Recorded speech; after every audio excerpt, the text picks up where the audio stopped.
बड़ी बातें सामने आई हैं जो पठान वर्सेस तुर्क की जो थ्योरी है उसे सपोर्ट कर रही है एफआईआर में। चलिए जल्दी से आपको बताते हैं कि क्या वो बातें हैं, क्या वो पॉइंटर्स हैं, आपके सामने जानकारी रखते हैं। देखिए पुलिस की जो एफआईआर है वो बड़ा खुलासा कर रही है। क्या इसमें से क्लूज मिले हैं जो लिंक कर रहे हैं इस पूरी थ्योरी को, जो वहां पर खुद संभल में फ्लोट कर रही है। आपको बता रहे हैं सांसद और विधायक के पुत्र को ही आरोपी बनाया गया है। आरोपी नंबर 1 जियाउर रहमान बर्क, 2 सुहेल इकबाल। हमने आपको एफआईआर कॉपी भी दिखाई। सांसद और विधायक के पुत्र का इन्वॉल्वमेंट बताया गया और बताया गया कि राजनीतिक लाभ के लिए इन्होंने भीड़ को उकसाया। 24 नवंबर को सुहेल भीड़ के साथ आखिर मौजूद क्यों थे, ये सवाल बना हुआ है, क्योंकि इनके विधायक पिता तो कहीं और थे। सुहेल ने ही भीड़ को उकसाया था, ये जानकारी मिल रही है एफआईआर में जो लिखा है। जियाउर रहमान बर्क हमारे साथ हैं, सुहेल ने भी ये कहा। उन्होंने कहा कि हम लोग तुम्हारे साथ हैं, कुछ नहीं होने देंगे। यानी दोनों नेता यहाँ पर मौके का फायदा उठा रहे थे। एफआईआर कॉपी में बकायदा ये चीज पुलिस की तरफ से लिखी गई है। सुहेल ने लिखा कि अपने मंसूबे पूरा करो, ये बात बोली सुहेल ने। आखिर आप सोचिए कि अगर इस तरह की बात कोई बोले कि अपने मंसूबे पूरे करो, युवाओं के मन में एक तरह से उकसाने की उन्हें कोशिश करे, तो युवा तो कहीं ना कहीं बातों में आ ही जाते हैं और बातों में आकर ही ये सब कुछ हुआ, ऐसा एफआईआर में लिखा है। हिंसा से 2 दिन पहले सांसद बर्क मस्जिद गए थे, हमने आपको वो तस्वीर भी दिखाई। बिना अनुमति के एक तो वो मस्जिद गए, उन्होंने भीड़ जुटाई, बातचीत की, भड़काऊ बयानबाजी की, यहाँ भी उकसावे की कोशिश की गई। एफआईआर में इसीलिए देखिए इन दोनों को आरोपी नंबर 1 और 2 बनाया गया है, क्योंकि इनकी मौजूदगी कहीं ना कहीं भड़काने के लिए थी, इनकी मौजूदगी उकसाने के लिए थी और वो सब कुछ होता दिखाई दिया।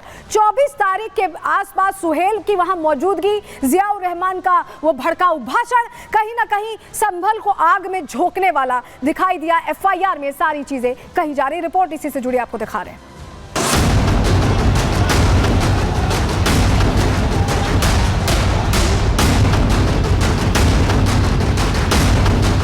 जामा मस्जिद के सर्वे को लेकर मचे बवाल के बाद संभल में हिंसा भड़क गई। पत्थरबाजी के जवाब में पुलिस की तरफ आंसू गैस दागी गई। इस हिंसा में लाखों का नुकसान हुआ, 4 युवाओं की मौत हो गई, 800 मुकदमे दर्ज किए गए। लेकिन इस पूरी हिंसा के बीच 2 नाम सबसे ज्यादा सुर्खियों में हैं।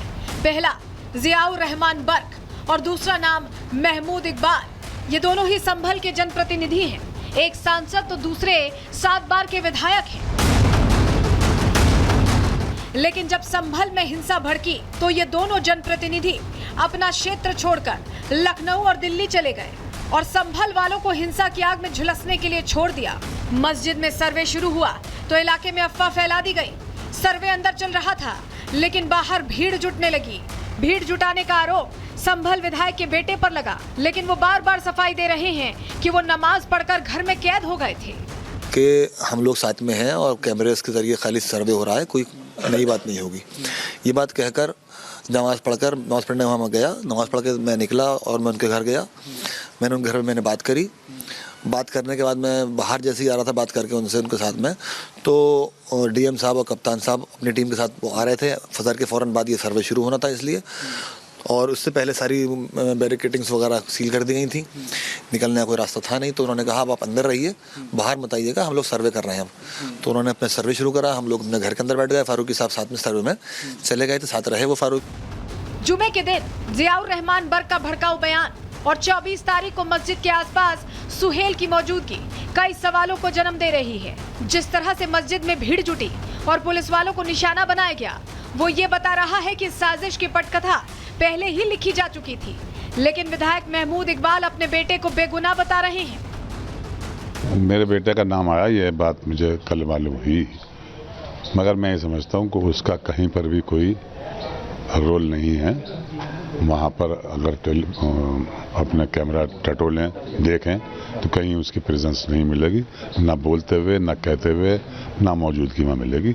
वो निर्दोष है और ये हम साबित करेंगे। प्रशासन संभल में हुई हिंसा में 4 जानें चली गईं, कई लोग घायल हुए, पुलिस की गाड़ियां फूंक दी गईं। इतना ही नहीं, पुलिस की एफआईआर में जिक्र है कि भीड़ ने पुलिस मैगजीन और टीयर गैस के गोले तक लूट लिए। पुलिस का दावा यह भी है कि भीड़ में मौजूद उपद्रवियों की फायरिंग से ही जाने गई हैं। जो 4 अभी तक 4 डेथ कंफर्म हुई हैं, चारों का पोस्टमार्टम भी हो चुका है और पोस्टमार्टम की रिपोर्ट में प्रथम दृष्टया देशी बंदूक से जो कारतूस इस्तेमाल होते हैं उससे लगने की बात है। तो इसमें हम इसकी पड़ताल भी आगे होगी। भीड़ का मंसूबा कितना खतरनाक था, इसका अंदाजा संभल एसडीएम की हालत देखकर लगाया जा सकता है। इनके हाथ पैर में फ्रैक्चर है। एसडीएम ने दावा किया है कि पुलिस की तरफ से फायरिंग नहीं बल्कि आंसू गैस के गोले शूट किए गए थे। गली पे इकट्ठा हो रहे हैं, हल्ला मचा रहे हैं। ऐसी स्थिति में हम लोगों ने जब वो आगे बढ़ने लगे तो उनको रोकने का प्रयास किया कि मस्जिद परिसर में ना जाएं। पीछे हटे, फिर थोड़ी देर बाद और संख्या में लोग आ गए, फिर आगे बढ़ने लगे, तब फिर उनको रोकने की कोशिश की गई। आंसू गैस के गोले भी छोड़े गए। ये 15-20 मिनट तक चलता रहा, लेकिन अचानक जो है पत्थर फिर तेजी से आने लगे, लोग आने लगे। उन्हीं पत्थरों में मेरे चोट आई, पैर में भी और हाथ। संभल हिंसा मामले में अखिलेश के सांसद और विधायक गिरे तो उन्हें एक बार फिर संविधान की याद आ गई, लेकिन संभल का हवाला देते हुए संविधान दिवस के सम्मेलन से किनारा कर लिया। जब संभल में जिस तरह का काम सरकार ने किया है, जाने चली गई हैं, गम के साए में कैसे उत्सव मनाया जा सकता है?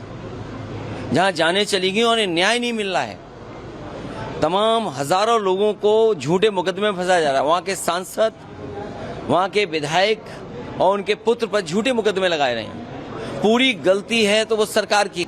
अगर हम संभल जाने के कहेंगे तो कहेंगे संविधान नहीं मानते, कानून नहीं मानते, सरकार का नहीं मानते। तो ये भारतीय जनता पार्टी के वो लोग हैं जो मन विधान से चलना चाहते हैं, संविधान से नहीं। सपा इस पूरे मामले को तूल दे रही है। आज सपा का प्रतिनिधिमंडल संभल रवाना होने वाला था, लेकिन सुरक्षा कारणों और प्रशासन की अनुमति न मिलने की वजह से सपा डेलीगेशन ने अपना दौरा टाल दिया है, लेकिन प्रशासन पर सवाल खड़ा करना बंद नहीं किया है। Bureau report, Republic Bharat. तो देखिए, सपा के जो सांसद है, विधायक हैं, वो जिस दौरान हंगामा हो रहा था, हो हंगामा बवाल छिड़ा हुआ था, उस वक्त तो मौजूद नहीं थे। अब डेलीगेशन लेकर आने की तैयारी है। यहाँ भी यानी मौका यहाँ एक तरह से भुनाने की कोशिश समाजवादी पार्टी छोड़ती नहीं है। चलिए आगे बढ़ते हैं, अगले सेगमेंट की अब बात करेंगे और बात करने वाले हैं अब उदयपुर की, जहाँ पुराने जमानों में आप जो सुना करते थे कि रण छिड़ गया, वैसा रण छिड़ता महाराजाओं के बीच दिखाई दिया। चलिए बात अब उसी की करेंगे।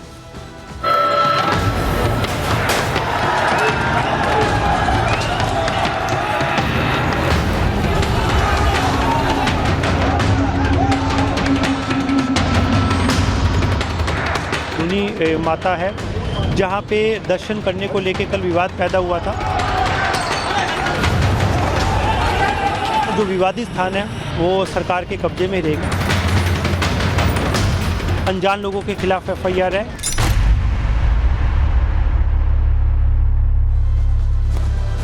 आपने इतिहास में कहानी सुनी होगी कि कैसे महाराणा प्रताप ने मुगलों से लोहा लिया, समय समय पर बताया कि जो हिंदुत्ववादी हैं, जो भारतवासी हैं, वो कितने मजबूत हैं। लेकिन अब नौबत यहाँ पर आ गई है कि संपत्ति और उनकी विरासत के लिए उनके वंशज आपस में ही भिड़ते दिखाई दे रहे हैं, और सिर्फ भिड़ते नहीं दिखाई दे रहे हैं बल्कि यहाँ पर पत्थरबाजी तक हो जा रही है। जी हाँ, हम बात कर रहे हैं उदयपुर की, जहाँ ये सब कुछ होता दिखाई दिया है। चलिए सबसे पहले आपको बताते हैं कि ये जो लड़ाई है, जो राजघरानों की लड़ाई है, आखिर क्यों ऐसे आ गई कि पत्थरबाजी तक नौबत आ गई। हुआ क्या है उदयपुर में, चलिए जानकारी आपके सामने जल्दी से रख रहे हैं, आपको बताते हैं। उदयपुर में देखिए, महाराणा प्रताप के वंशज आपस में भिड़ते दिखाई दिए। राज परिवार के सदस्यों में वर्चस्व की जंग, यहाँ भी दबदबे की लड़ाई है, दबदबे की लड़ाई दिखाई दी। सिटी पैलेस के बाहर आप सोचिए, जहां आप शायद घूमने गए होंगे उदयपुर, जब आप गए होंगे, लोग घूमने जाते हैं, वहां पर पत्थरबाजी हो गई। राज तिलक की रस्म को लेकर दरअसल यहां पर बवाल छिड़ गया था। विश्वराज और लक्ष्यराज, जो दो पुत्र हैं, उनके बीच ये रण छिड़ता दिखाई दिया।